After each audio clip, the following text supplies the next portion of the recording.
Hey! Oui, j'ai vraiment l'intention de revenir en disant hey sans donner d'explication. J'espère que vous allez bien. Je suis navrée de ne pas avoir posté ces derniers mois, voire années. Je suis de retour. Je vous retrouve aujourd'hui pour une vidéo que j'avais très envie de faire. Je vais lire pendant 24 heures. Pendant ces 24 heures, je suis censée lire le plus possible. Alors honnêtement, je n'ai plus l'âge de ne pas dormir la nuit, donc je vais dormir. Mais je compte pas mal lire. J'ai envie de partager cette expérience avec vous, sachant que c'est différent de ce que je fais habituellement où je peux me poser et réfléchir à ce que je compte dire. Là, j'aurai mes avis à chaud, donc ça va être un petit peu différent. Ils peuvent changer, hein. Peut-être que vous retrouverez ces livres dans une autre vidéo où j'aurai évolué sur mon avis. C'est ça qui est intéressant. Il est 9h30, je me suis levée tôt, j'ai fait mon ménage, je suis allée courir avec Naya. Naya, c'est la chose blanche que vous verrez à un moment donné dans cette vidéo. Avant que je ne présente les livres que je compte lire pendant cette journée, je souhaite mettre l'accent sur le fait que il n'y a pas de complexe à avoir sur la lecture. C'est une vidéo faite pour lire, dans laquelle je vais lire beaucoup. C'est normal. Si vous ne lisez pas autant, ce n'est pas un souci. Je ne vous dis pas de lire autant. C'est le but de la vidéo. Il se trouve que j'adore lire. Je suis désolée si ça tremble. J'ai eu la bonne idée de mettre mon appareil classique de photos de côté et de prendre seulement mon téléphone pour cette journée. Oui, donc ne vous sentez pas mal, il n'y a pas de but ultime de lire mieux que les autres, de lire plus que les autres. Là c'est moi par rapport à moi, j'ai envie de lire donc je lis beaucoup. Lisez à votre rythme. Le but est de prendre le plus de plaisir possible. J'ai décidé de sortir quelques petits livres de ma pile à lire, tout simplement parce que je lis beaucoup de gros livres. Je sais que pour certaines personnes, lire les gros livres est le plus impressionnant. Moi c'est ce que je préfère, c'est là où je prends le plus de plaisir et j'ai beaucoup plus de mal à lire les petits livres. Donc aujourd'hui j'ai l'intention de lire Mygale de Thierry Jonquet. C'est le livre qui me semble inspirer La Piel che abito, oui d'ailleurs on voit l'affiche, d'Almodovar que je n'ai pas vu. Donc ça va vraiment être une découverte totale. J'en ai entendu du bien. Un autre petit livre totalement différent est un recueil de poèmes de René Char, Fureur et mystère. C'est presque plus une anthologie hein. D'ailleurs, ce sont des poèmes écrits sur 10 ans à peu près de sa vie. Ça va vraiment être une découverte et je vois l'autre qui joue derrière. C'est de la poésie, je lis très peu de poésie. C'est l'intérêt de ce challenge, hein, changer un petit peu mes habitudes. J'espère que j'aimerais. Je sais que c'est assez complexe, René Char.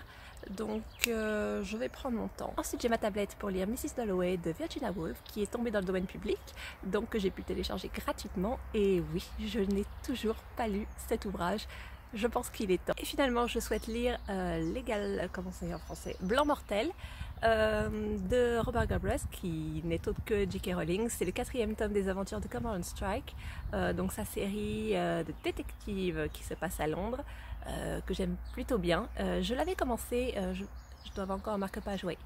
Mais c'est vrai que je m'en souviens plus, hein. Cela fait des mois, donc il faut que je le reprenne du début. Je vous donne mes avis au fur et à mesure. Il est actuellement 9h40, donc je m'arrêterai demain à 9h40. C'est parti!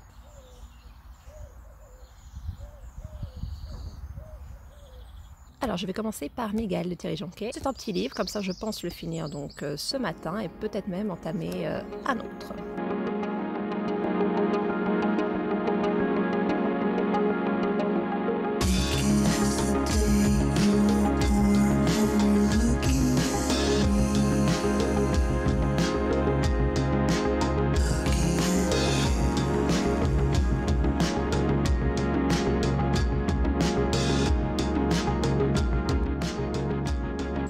Je suis un peu déçue. Je ne sais pas quoi dire. La forme est intéressante, c'est trop court pour moi. C'est-à-dire que j'aurais préféré avoir ça dans un roman plus long. Là, il n'y a que 150 pages. Ce n'est pas ce que je préfère en lecture d'avoir autant d'informations si rapidement. Il n'y a pas eu de surprise, c'est-à-dire que clairement, dès la première partie, c'est un livre qui s'organise en 3 parties. Dès la première partie, je savais voilà, de quoi il en retournait. Je ne savais pas comment ça allait finir. La fin est bien d'ailleurs. La dernière scène, toute dernière scène est très bien. Je suis très heureuse que l'auteur ait pris ce chemin-là. Mais sinon, pas de surprise. Je ne connais pas le film, je ne connaissais pas le livre, l'histoire, j'en savais rien du tout. Je savais juste que c'était très particulier, c'est tout. Je ne sais pas si c'est censé être un livre où le lecteur et la lectrice est surpris. Auquel cas ce ne fut pas le cas. Il y a une vraie personnalité, je trouve, dans l'écriture, hein. C'est très péchu, c'est très vif. Je comprends qu'on en ait fait un film. J'ai très envie de voir en fait la version d'Almodovar. Il a toujours des choix très assumés qui vont souvent vers une certaine grandiloquence en fait, et j'ai vraiment envie de voir ce qu'il peut faire. Je trouve que c'est un très bon livre à adapter au cinéma justement. D'ailleurs oui, je vous ai pas dit de quoi ça parlait. On suit 3 personnages, 3 hommes. Un chirurgien, un type qui a braqué une banque et qui est en fuite, et un homme qui s'est fait kidnapper, ainsi qu'une femme qui est enfermée chez le chirurgien.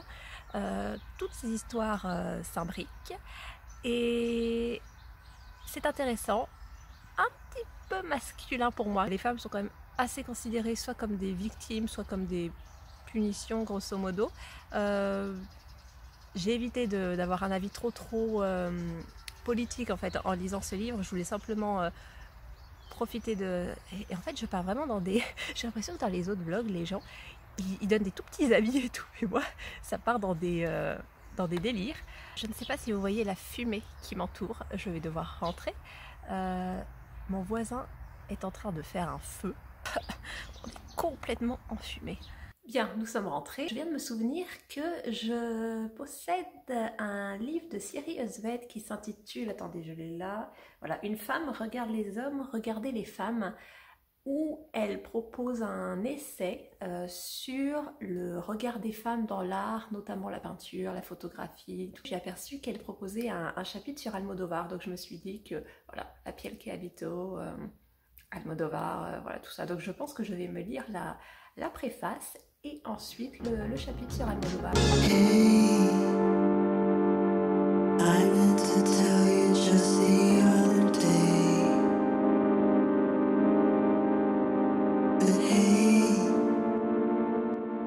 Et je trouvais que ça pourrait être intéressant de vous montrer toute une nouvelle rubrique de beaux livres. Ça c'est un bouquin de street art, comme le nom l'indique. Nous allons voir les grandes œuvres de street art. Je trouve qu'il est très bien fait. Si vous voulez, je mettrai les références en barre d'informations. Donc on prend vraiment des classiques, hein. Alors on reconnaît Banksy. Je trouve que c'est intéressant le ratio donc, entre les images, le texte. J'en suis vraiment ravie. Si vous le trouvez, n'hésitez pas franchement. Grand ouvrage de Delacroix au Louvre Édition. Donc il est absolument énorme. Il est sorti je crois il y a 2 ans. Donc on reprend vraiment tout ce que Eugène Delacroix a pu produire. Personnellement, j'ai vraiment découvert certains tableaux de Delacroix hein, que je ne connaissais absolument pas. Je ne suis pas une énorme amatrice du style, hein. Ce livre n'est pas à moi, je l'ai emprunté. Mais je découvre et je trouve ça assez fascinant. Un ouvrage sur le Caravage. Cet ouvrage est très différent des autres. Il y a uniquement des petits bouts de texte. Donc c'est rangé par grand thème. Il y a un grand texte et après c'est beaucoup de travail sur le détail. Vous voyez le jeu entre la lumière, l'ombre, c'est superbe, hein. Ça a un côté Rembrandt. C'est un très bel ouvrage. Magnifique livre sur New York, à nouveau récent. Je suis allée à New York une fois. Celui-ci appartient à mon papa parce qu'il aimerait beaucoup y aller. Voilà, il voyage peu, donc c'est vraiment un endroit qui lui plairait. Donc en attendant, il se renseigne. Je trouve les photos magnifiques. À nouveau, ça donne envie et ça propose un regard un petit peu différent, même si on retrouve bien entendu les classiques hein, des lieux. Magnifique ouvrage sur le Prado, donc le plus grand musée d'art. Je n'y suis jamais allée, je connais assez mal d'ailleurs les artistes qui s'y trouvent. Il y a très peu de texte, hein. C'est principalement les œuvres.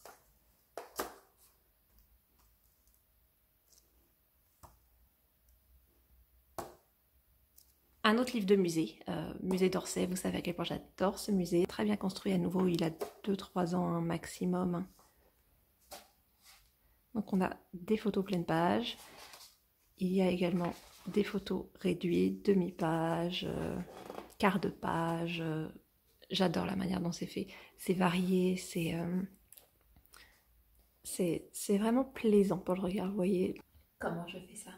Viens, viens, oui, on se couche. Voilà.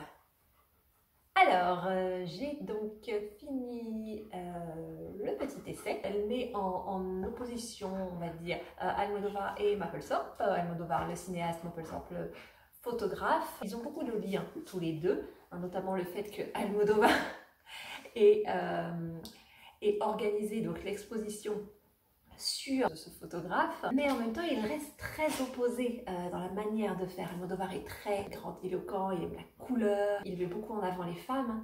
Mapplethorpe a beaucoup de photographies d'hommes nus, très sombres, beaucoup de noir et blanc. C'est très compliqué de parler de cet essai parce que je pense qu'il s'intègre totalement dans l'ensemble de l'ouvrage qui est consacré au regard masculin sur les femmes.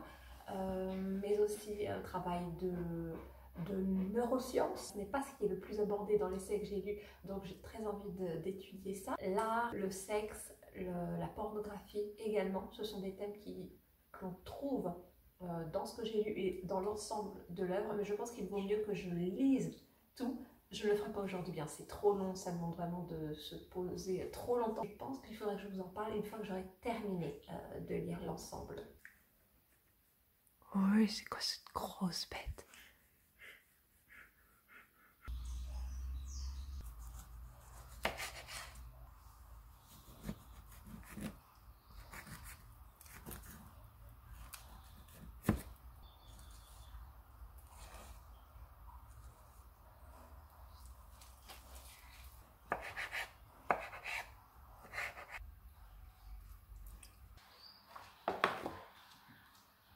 Repas terminé, donc j'ai lu le début de cet ouvrage. Danse pas simple. Je ne suis pas sûre de le finir aujourd'hui. Je pense que je vais aller à mon rythme. J'ai pas envie de me forcer avec la poésie. Je pense que je vais passer à Virginia Woolf pour le moment, voilà, pour le reste de l'après-midi. Et éventuellement, je pense que lorsque j'irai me baigner, je le prendrai avec moi.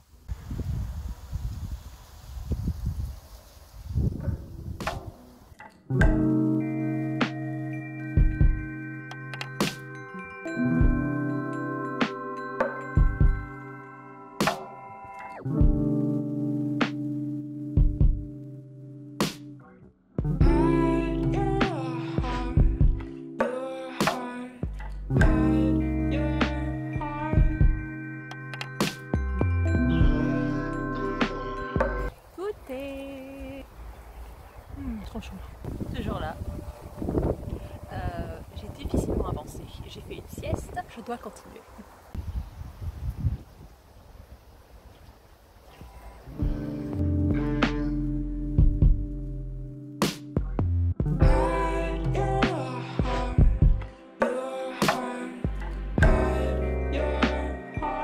Alors, j'ai bien avancé dans le livre. Je parle de Mrs. Dalloway de Virginia Woolf. C'est un roman qui est extrêmement touchant. Je pense que c'est un de mes coups de cœur de l'année. C'est très compliqué à expliquer, en même temps très simple. C'est une journée dans la vie d'une femme, Mrs. Dalloway, à Londres. Après la Première Guerre mondiale, il ne se passe pas grand-chose. On suit cette femme bourgeoise d'une cinquantaine d'années qui prépare une réception, qui va se promener à Londres, qui va croiser d'autres personnes que l'on va suivre ensuite. On va apprendre des moments de leur vie. On suit également le couple Warren Smith et notamment Septimus qui est le personnage masculin représentant un jeune soldat qui revient bousillé de la guerre, qui sombre peu à peu dans la folie, qui est dépressif. C'est extrêmement bien écrit, c'est très intéressant. Je ne sais pas si vous m'entendez, il y a du vent, mais je n'avais pas envie de rentrer, il fait toujours beau et justement là, comme il y a du vent, ça fait du bien. C'est très émouvant parce qu'on suit le personnage de Clarissa Dalloway, mais on suit bien entendu Virginia Woolf. Elle met de l'autobiographie dans tous ses livres, ça se sait, ça se voit de toute manière, ça se perçoit. C'est émouvant parce qu'on la voit se questionner sur sa vie, sur les choix qu'elle a fait. Clarissa s'interroge sur sur le fait de savoir si elle a épousé le bonhomme. Elle n'a pas suivi l'homme dont elle était amoureuse, elle a suivi l'homme qui pouvait lui apporter un statut, ce qu'elle croyait rechercher, ce qu'elle croyait désirer à l'époque, et elle réalise des années plus tard, en se voyant plus vieille, qu'elle a peut-être loupé cette partie de sa vie. Cette réflexion est intéressante, elle renvoie à plein de choses auxquelles on peut se rattacher. Tout est intéressant, les questionnements sur la folie, sur le suicide. Beaucoup d'éléments renvoient à la vie de Virginia Woolf. C'est passionnant, j'ai hâte d'avancer et en même temps j'ai un petit peu peur parce que je pressens ce qui va se passer. Je connais aussi un peu l'histoire, bien entendu. C'est un classique, donc il est difficile d'échapper aux spoilers sur ce point. Mais c'est très très bon. Je trouvais que c'était une bonne idée de proposer ce livre, donc d'une journée dans la peau de Mrs. Dalloway pour un challenge de 24 heures de lecture. Mais c'est vrai que c'est un roman qui est très dense et qui demande du temps. Il n'y a que 300 pages, mais pourtant il est très lourd. Il y a beaucoup d'éléments à prendre en compte. Je suis certaine de ne pas avoir tout saisi. Il y a plusieurs niveaux de lecture. Il faut relire plusieurs fois ce livre. J'ai déjà hâte en fait de le relire parce que je sais que j'ai loupé des choses sur notamment tous les différents personnages que l'on peut croiser, parce que par exemple elle va acheter des fleurs et à un moment elle croise quelqu'un dans la rue, on suit un petit peu cette personne. Ça a l'air assez anodin comme ça, mais ça ne l'est pas, et il y a des indices que je n'ai pas pu saisir. On sent qu'il y a quelque chose, et c'est ça que j'adore avec Virginia Woolf, c'est qu'elle est tellement brillante qu'on se sent insignifiant et que ça donne envie de s'améliorer et d'aller chercher ce qu'elle veut dire, où elle veut nous mener. Bon, faut que j'y aille, il y a l'autre qui est en train de défoncer toutes les pommes du jardin. La compagne du vannier, je t'aimais. J'aimais ton visage de source raviné par l'orage et le chiffre de ton domaine en serrant mon baiser. Certains se confient à une imagination toute ronde. Aller me suffit. J'ai rapporté du désespoir un panier si petit, mon amour, qu'on a pu le tresser en osier. C'est tellement joli. C'est vachement bien. C'est hyper bien écrit. C'est vraiment sympa. Il y a beaucoup de références à la nature, à la campagne. Le vocabulaire est extrêmement précis. Il y a un côté minéral, naturel, vraiment. Je suis dans René Char. Je n'ai pas encore fini Virginia Woolf. Je vais la terminer, je pense, une fois que j'aurai fini Feuillet d'hypnose, qui sont quasiment terminées. J'ai lu les 2 premières parties, qui sont les parties les plus importantes de cet ouvrage. J'adore Feuillet d'hypnose, qui sont plus courts. Ce sont des notes qu'il avait laissées lorsqu'il était donc résistant. Il me semble qu'il était résistant chez les paras. Qu'il avait pris comme ça en fait pendant ses missions, lorsqu'il avait un peu de temps pour écrire. Donc c'est fascinant, ça mélange à la fois de l'histoire et de la poésie. Il y a une réflexion sur la guerre, sur l'amour. Je suis tombée sur un passage qui est magnifique, je vous lis. La fin du 220 est superbe.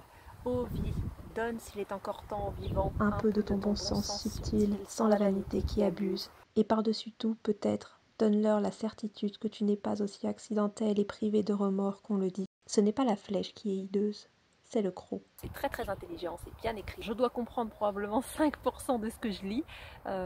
C'est pas grave, il n'y a rien de grave dans le fait de ne pas comprendre tout ce qu'on lit. C'est l'expérience qui compte. Je pense que la poésie en général, la poésie de René Char plus particulièrement, même si je ne suis pas du tout une spécialiste, s'il y a des amateurs et des amatrices de René Char, n'hésitez pas à en parler dans les commentaires. Je pense que c'est à relire de nombreuses fois, à de nombreux niveaux de lecture, je veux dire. Donc il n'y a pas de pression avec la poésie. Je finis René Char, ensuite je terminerai Virginia Woolf. Et j'avancerai, je pense, d'ailleurs je commencerai tout simplement J.K. Rowling, mon Common Strike, tome 4. J'avais préféré le laisser pour ce soir parce que c'est plus du divertissement, donc c'est plus simple à faire lorsqu'on a lu déjà toute la journée. Et à bien réfléchir, je ne suis pas sûre que ça ait été une bonne idée d'associer René Char et Virginia Woolf, parce que ce sont des auteurs et des autrices qui demandent beaucoup d'implication. J'ai l'impression d'être usée par mes lectures. Ça doit se voir, je suis désolée, hein, là il n'y a pas de filtre ou autre, hein. Mais c'est enrichissant, intellectuellement, humainement. J'ai adoré découvrir ce texte.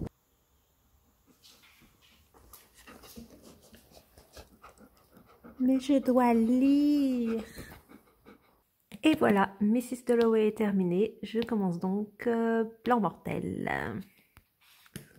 Sachant que j'avais déjà vu 9 chapitres, mais il faut que je les revoie rapidement parce que je me souviens plus trop de la partie policière. La partie personnelle et leur vie privée, ça je m'en souviens. Ça m'avait bien énervé. Mais voilà, le reste, il faut que je revoie tout.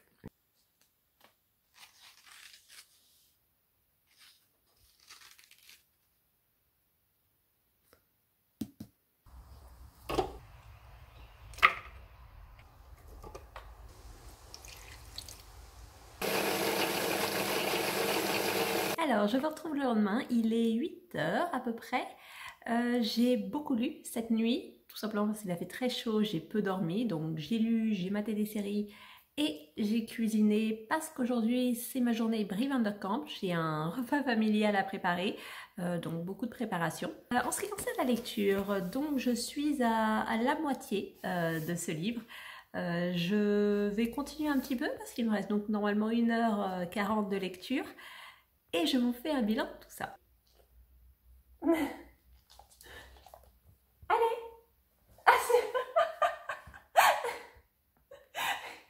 Heure du bilan.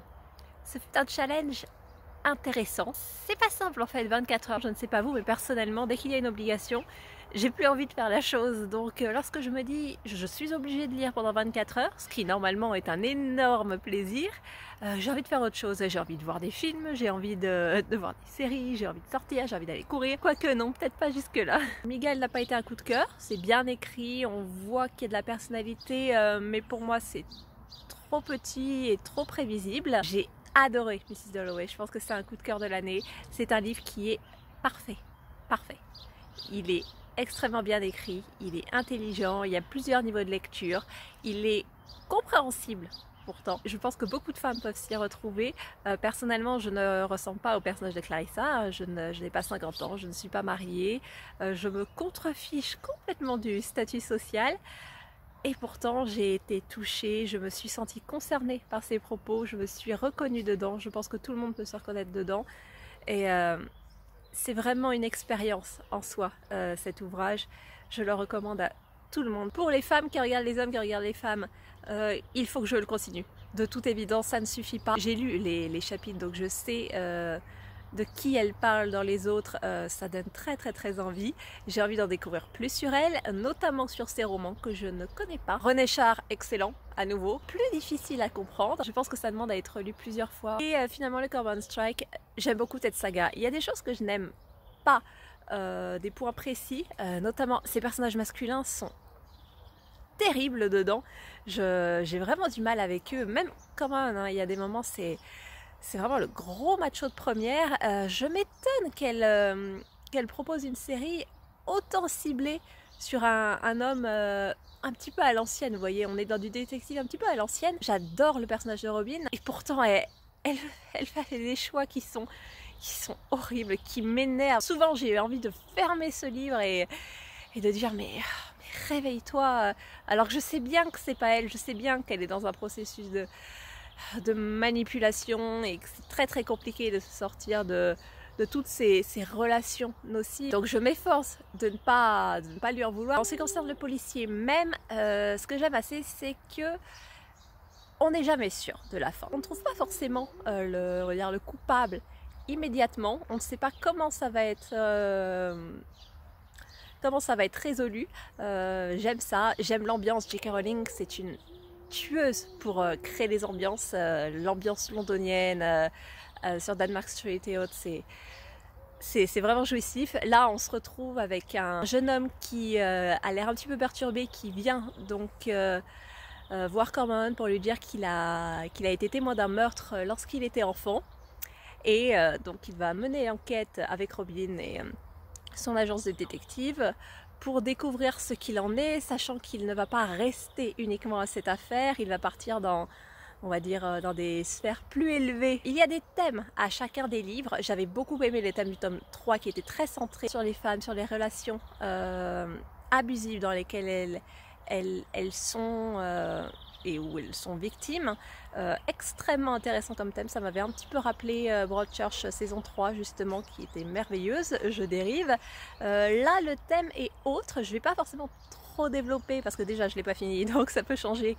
Et ensuite voilà, c'est un tome 4, donc j'ai pas envie de donner trop d'indices, pardon, on ne me voit plus. Mais voilà, c'était mon bilan général sur mes lectures. Je vous remercie d'avoir vu cette vidéo, je vous remercie également pour tous les messages que j'ai reçus sur les réseaux sociaux, en mail ces derniers mois. J'espère être plus présente. Normalement la prochaine vidéo, je vous retrouve en Italie. Sur ce, je vous souhaite une bonne journée et je vous dis à bientôt. Au revoir.